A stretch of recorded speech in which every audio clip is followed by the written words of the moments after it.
अंश के दादा ने घर आधा पादा कर दिया और आकर कहा, जो मुझे 2000 साल पहले कर लेना चाहिए था वो मैं आज कर आया हूँ। लेकिन मुरसलीन के भेजे में ये बात पढ़ ही नहीं रही। वो पूछता है अपने अब्बा से, अब्बू आप क्या अदा कर रहे हैं, मैं समझ नहीं पा रहा। जिस पर उसकी बीवी उसे बताती है खुलकर, ओ टकलिया तेरा प्यो अद्दा मकान अंश दिन ना लाया। वैसे चचा मुरसलीन को देखकर हमें ये जरूर पता चल गया, अगर आपके सर पर बालों की प्रोटेक्शन नहीं है तो ये सूरज की शुआएं बहुत नुकसानदेह होती हैं। क्योंकि चचा मुरसलीन बार बार एक ही बात कर रहा है, जलाल ने आप लोगों को कोर्ट में देखा था, और फिर अगले लम्हे पूछने लग जाता है आप लोग हॉस्पिटल से कहां चले गए थे। इट मीन्स चचा मुरसलीन का दिमाग इतना ही सुन्न हो जाता है जो ये सिंपल सी बात नहीं समझ पाता कि अगर वो हॉस्पिटल के बाद चचा जलाल की नजरों में आए थे कोर्ट रूम के अंदर, तो ऑब्वियस है ना कि वो कोर्ट रूम चले गए थे। अगर आप पाकिस्तानी ड्रामास के रिव्यूज, रोस्टिंग और प्रेडिक्शंस चाहते हैं तो काइंडली हमारे इस चैनल को जरूर सब्सक्राइब कर दें, वीडियो को शेयर और लाइक जरूर करें। मुरसलीन के बार बार पूछने के ऊपर फिर आखिरकार मुरसलीन की बहन अमरीन हिम्मत करती है और उसे बताती है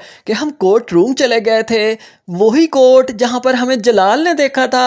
फिर मुरसलीन कहता है, हाँ याद आया, तो आप क्यों गए थे कोर्ट, कैसे गए थे कोर्ट, क्या करने गए थे कोर्ट। मुरसलीन की बीवी फिर उसे मशवरा देती है कि तुम पता करो कहीं तुम्हें किसी कचरा कुंडी से तो नहीं उठाया था। जिस पर मुरसलीन के दिल में एक ही ख्याल आता है कि हाँ मेरे साथ अक्सर ही ऐसा होता है, जब भी मैं किसी कचरे के पास से गुजरता हूँ तो कचरे के अंदर घुस जाता हूँ, कचरे के साथ खेलना शुरू कर देता हूँ।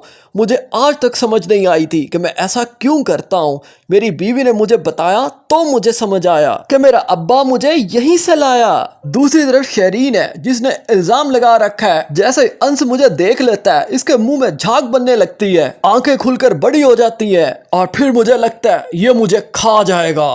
यही वो पल होता है जब शान भी सोचने पर मजबूर हो जाता है, काश मैंने आंसा के साथ अंश की वीडियो वायरल ना की होती, बल्कि मैंने वीडियो वायरल की होती अंश की अपनी बहन के साथ। फिर जो कुछ अंश के थ्रू आंसा को मिलने वाला है वो सब कुछ मिल जाता मेरी बहन को और ये घर हमारा ही रह जाता। वैसे इस ड्रामा के अंदर शान बहुत गैरत वाला भाई दिखाया गया है, क्योंकि जो उसने गलती की थी उस लड़के से जाकर माफी मांगी शान की बहन ने, और शान को पता भी है और अब उसी लड़के के साथ अफेयर चलेगा इस ड्रामा के अंदर शरीन का। लेकिन एंड के अंदर वो लड़का भी सिंसियर नहीं होगा, फ्रॉड निकलेगा।